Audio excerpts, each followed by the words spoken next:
ಬಾಳೆಹಣ್ಣಿನ ಕೂಡ ಸಾಕು. ಈಗ ಒಂದು ಧೈರ್ಯ ತೆಗೆದುಕೊಂಡು ನಾವಿಂದ ನಾವು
ಯಾರಿಗೆ ಅವರು ಇದ್ರಲ್ಲಾರು ಅಂತ ಮೀಟಿಂಗ್ ಅಲ್ಲಿ ವಿಡಿಯೋ ಮಾಡ್ಬಿಟ್ಟು ಕಳಿಸಿ ಅಂತಾರೆ.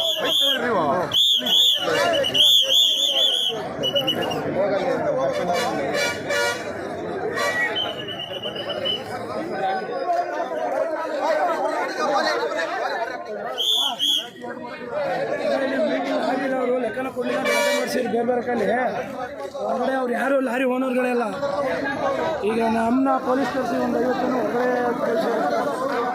ಏನು ಮಾಡ್ತಾರೆ?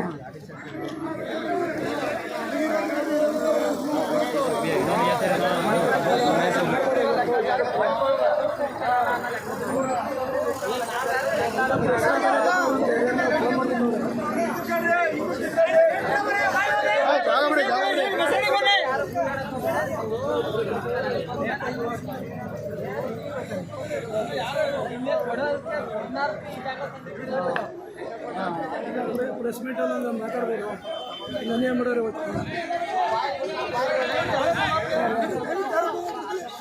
ಕಡೆಗೆ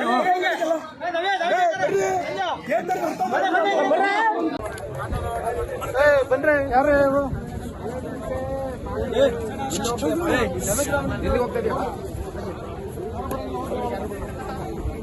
ಎಲ್ಲಿ ಹೋಗ್ತಾ ಇದೆಯಪ್ಪ? ಯಾರು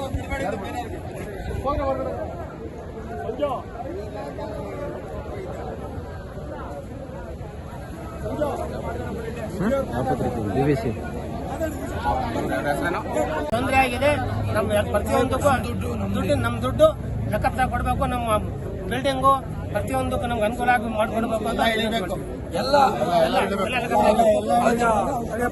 ಸಂಪೂರ್ಣ 17 ಜನನು ಕೇಳಿಬೇಕು. ಈಗ ಜನರಲ್ ಬಾಡಿ ಮೀಟಿಂಗ್ ಅಂತ ಕರೆದು ಯಾವ ಪ್ರೋಸೆಸ್ ಮೇಲೆ ಮಾಡಬೇಕಿದೆ ಆ ಪ್ರೋಸೆಸ್ ಮೇಲೆ ಜನರಲ್ ಬಾಡಿ ಮೀಟಿಂಗ್ ಮಾಡಿಲ್ಲ. ಸದಸ್ಯರೇ ಅಲ್ಲ ಅಂತ ಹೇಳ್ತಾರೆ. 17 ಜನ ಸದಸ್ಯರು ಅಂತ ಹೇಳ್ಕೊಂಡು ಯಾವ ಮಾನದಂಡ ಇಟ್ಕೊಂಡು ಎಲ್ಲಾ ಜಿಲ್ಲಾ ಲಾರಿ ಮಾಲೀಕರ ಸಂಘನ ಇವರು ಸಭೆಗೆ ಆಹ್ವಾನ ಮಾಡಿದ್ರು ಅನ್ನೋದಕ್ಕೆ ಮೊದಲು ಉತ್ತರ ಕೊಡ್ಬೇಕು ಅವರು. ಆ ನಂತರದಲ್ಲಿ ಒಂದು ಸದಸ್ಯರೇ ಆಗಿದ್ರೆ ಅದಕ್ಕೊಂದು ನೀತಿ ನಿಯಮ ಅಂತ ಇರುತ್ತೆ. ಪ್ರತಿ ಸದಸ್ಯಂಗೆ ಒಂದು ಆಡಿಟಿಂಗ್ ಕಾಪಿ, ಒಂದು ಯೂನಿಯನ್ ಆಫೀಸ್ನ ಒಂದು ಲೆಟರ್ ಮುಖಾಂತರ ಅವ್ರ ಮನೆಗೆ ಹೋಗ್ಬೇಕು. ಇವ್ರು ಆ ಮಾನದಂಡನ ಅನುಸರಿಸಿಲ್ಲ. ಇವ್ರು 20 ವರ್ಷದಿಂದ ಯಾವ ರೀತಿ ಕಳ್ತನ ಮಾಡ್ಕೊಂಡು ಬ್ಲಾಕ್ ಮೇಲ್ ಹಿಂದಿನ ಭಾಗದಲ್ಲಿ ವ್ಯವಹಾರ ಮಾಡ್ಕೊಂಡ್ಬರ್ತಾ ಇದ್ರು, ಇವತ್ತು ಕೂಡ ಅದನ್ನೇ ಮಾಡಕ್ ಹೋದ್ರು. ಅದು ಸಫಲ ಆಗಿಲ್ಲ. ಇವತ್ತು ಅವ್ರಿಗೆ ಎಲ್ಲಾರು ನಮ್ಮ ಲಾರಿ ಮಾಲೀಕರು ಇರ್ಬೋದು, ವರ್ಗೀಯರು ಇರ್ಬೋದು, ಸಹಕಾರ ಮಾಡಿದ್ದಾರೆ. ಅವರು ನಮ್ಮ ಅಣ್ಣ ತಮ್ಮ, ಅವ್ರನ್ನ ಬೇರೆಯವರಲ್ಲ. ಹಾಗಾಗಿ ಮುಂದಿನ ದಿನಗಳಲ್ಲಿ ನಾವು ಕಾನೂನಾತ್ಮಕವಾಗಿ ಯಾವ ತರದ ಹೋರಾಟ ಮಾಡಬೇಕು, ಉಗ್ರವಾದ ಪ್ರತಿಭಟನೆ ಮಾಡಬೇಕು. ಲೆಕ್ಕ ಕೇಳಿಸ್ತಾರೆ. ಇಂದಿನ ಅವ್ಯಾಜ ಶಬ್ದದಿಂದ ನಿಲ್ಲಿಸಿ ಆಚೆ ಕಳಿಸಿದ್ದಾರೆ ನಮ್ಮನ್ನ. ಇವತ್ತು ಸಾಕ್ಷಿಯಾಗಿ ನಮ್ಮ ಎಲ್ಲಾ ಇಲಾಖೆ ಗಣ್ಯರು ಇಲ್ಲಿದ್ದಾರೆ. ಅವರು ಕೂಡ ಅವ್ರ ಮನೆಯಲ್ಲಿ ನಾವು ಯಾವುದೇ ಗಲಾಟೆ ಗಂಟೆ ಇಲ್ಲ. ನಾವು ಗಲಾಟೆ ಮಾಡಿ ಕೇಳಕ್ಕಿಂತ ಬಂದಿಲ್ಲ. ನಾವು ನ್ಯಾಯ ಕೇಳಕ್ ಬಂದಿದ್ದೀವಿ. ನ್ಯಾಯ ಕೇಳಕ್ ಬಂದದಕ್ಕೆ ನಾವು ಆಚೆ ನಿಂತಿದ್ದೀವಿ. ಅವ್ರು ಅನ್ಯಾಯ ಮಾಡಿದ್ರು ಒಳಗಿದ್ದಾರೆ. ಇದು ನಮ್ಮ ದೇಶದ ಸಂಸ್ಕೃತಿ. ಇದನ್ನ ಉಗ್ರವಾಗಿ ಖಂಡಿಸ್ತೀವಿ. ಇಷ್ಟೇ ನನ್ನ ಮಾತು.